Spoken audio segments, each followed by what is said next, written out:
Hello, English learners. Welcome back to Global English Pod. My name is Kate. And I'm Brian. Today, we're diving into a super practical topic that many of you have asked about, applying for visas to Australia. That's right, Brian. Australia is a popular destination for tourists, students, and skilled workers alike. But before we get into the different types of visas and the application process, let's take a moment to introduce some useful vocabulary that will help you better understand today's discussion.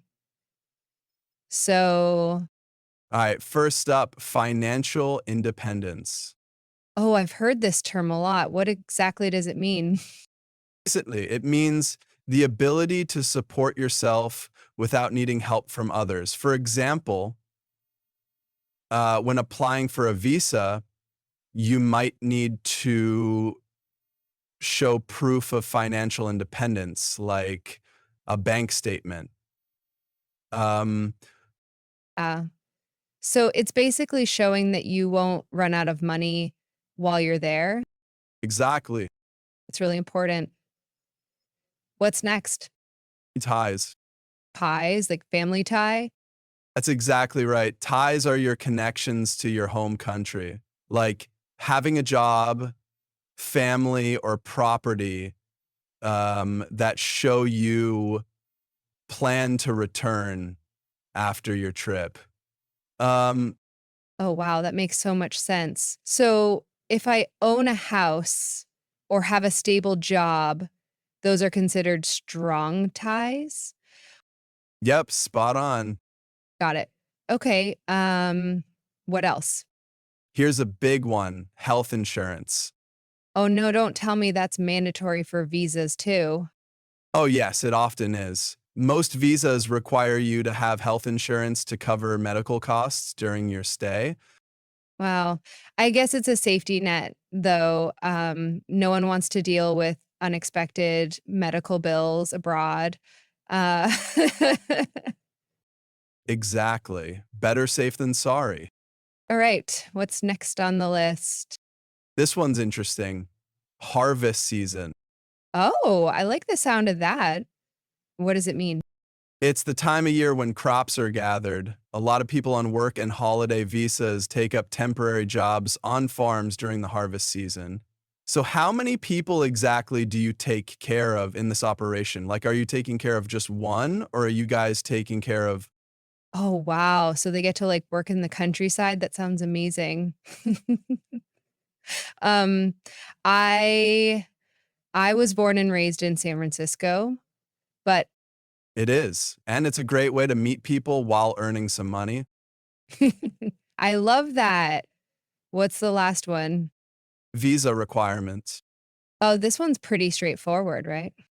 Yep, it's exactly what it sounds like. Visa requirements are the specific conditions you need to meet to qualify for a visa.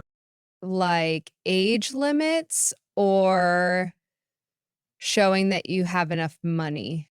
That's right. For example, some visas might require proof of financial independence or even health insurance. Oh, wow. I feel like I've learned so much already. These words are super practical for anyone navigating the visa process. And I know, right? Once you understand these terms, the whole process becomes a lot less intimidating. These words really help set the stage now that we're familiar with the vocabulary. Australia is a popular destination for tourists, students, and skilled workers alike. The visa process, while detailed, can be navigated easily with the right preparation. Absolutely. In today's episode, we'll also focus on the different types of Australian visas, the application process, and preparing for a visa interview. So, Brian, I've been hearing so much about how people are traveling, working, and even studying in Australia. But I know the visa process can be pretty confusing. Oh, you're absolutely right, Kate. There are several visa categories depending on why you're going. Let me break it down for you. Ooh, fantastic. I'm all ears. First, we've got visa visas. These are perfect for short stays. And there are three main types. Okay, short stays. Go on. The first one is the Electronic Travel Authority, subclass 611. It's for people who want to visit for up to 3 months, usually for tourism or business. Um, Oh, so that's for a quick trip. exactly. Then there's the e-visitor, subclass 651, which is free and only available to citizens from certain countries. Free? That's amazing. But what's the catch? No catch really, just short stays for tourism or business, like the 600 one.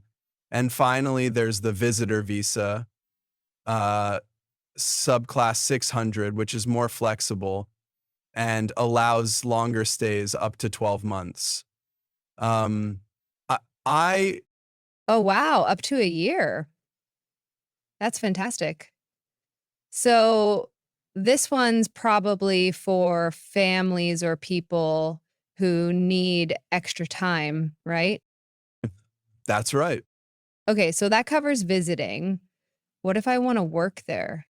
Then you'd look at work visas. These are for young adults who want to travel and work in Australia. Oh, I've heard about these. What's the deal? The first one is the Work and Holiday Visa, subclass 462. This lets young adults from eligible countries work and travel for up to 12 months. Amazing. Is there a similar option?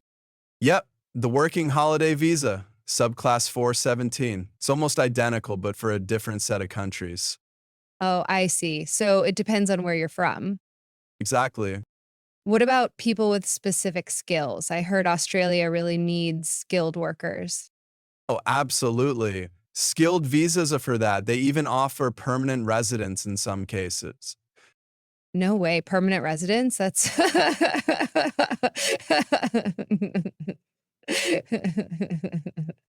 It is. For example, the Skilled Independent Visa subclass 189 is for skilled workers who don't need sponsorship.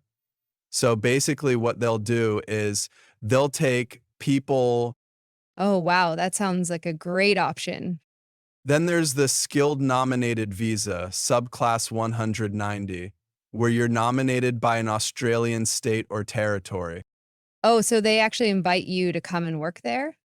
That's right. And finally, there's the Skills in Demand Visa, subclass 4818, which is temporary but allows skilled workers to be sponsored by an employer in Australia.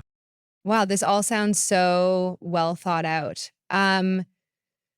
What about students or recent graduates? Oh, good question. There's the Temporary Graduate Visa, subclass 4885. Oh, that's great. What does it let you do? It allows recent graduates from Australian institutions to live and work temporarily in Australia. Oh, that's excellent. A great way to gain experience right after finishing school. Exactly. And what about people who are just passing through? For that, there's the transit visa, subclass 7772. It's for people transiting through Australia for less than 72 hours. Oh, wow. Super convenient for quick layovers. Um, It is. It is. Australia really has a visa for almost every situation. Amazing. I didn't realize there were so many options. Thanks for breaking it all down, Brian. Anytime, Kate, it's always great to help people navigate these things. Well, listeners, I hope this has cleared up some of your questions. Don't forget to check the Australian immigration website for the most up-to-date details. Uh, That's right. It is useful for anyone planning to apply. there's a lot of options, and depending on the visa, the requirements can vary significantly. Absolutely. For example, work and skilled visas usually require proof of employment or skills, while visitor visas often focus on your ties to your home country. Um, Let's now move into a dialogue example. In this scenario, we'll hear a visa officer interviewing someone applying for a work and holiday visa. Subclass 462.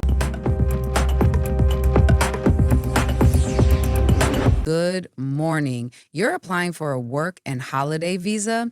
What's the purpose of your trip to Australia? Good morning. Yes, I'm planning to work and travel in Australia for a year. And what kind of work do you plan to do while you're there? I'd like to work in hospitality or on a farm during the harvest season. Have you met the requirements for this visa, such as financial independence and age? Yes, I've included my bank statement to show I have the required funds, and I'm 25 years old. Do you have any ties to your home country? Yes, I'm currently enrolled in a master's program and plan to return after my visa expires. I also live with my parents, and I own a car here. That's good. Lastly, do you have evidence of health insurance? Yes, I've purchased travel insurance that covers my entire stay in Australia. Excellent. Everything seems to be in order. Your visa has been processed. You will be in touch to know the result of your visa application soon. Thank you so much. Let's now review some common questions you might hear during a visa interview and how to answer them effectively. Here's a classic one. What's the purpose of your trip to Australia? Be specific. For example, I'm traveling for tourism to explore Sydney and Melbourne. Another important question, what ties do you have to your home country? Mention things like your job, family, or property. For example, I'm returning to my full-time job after my, quote, holiday.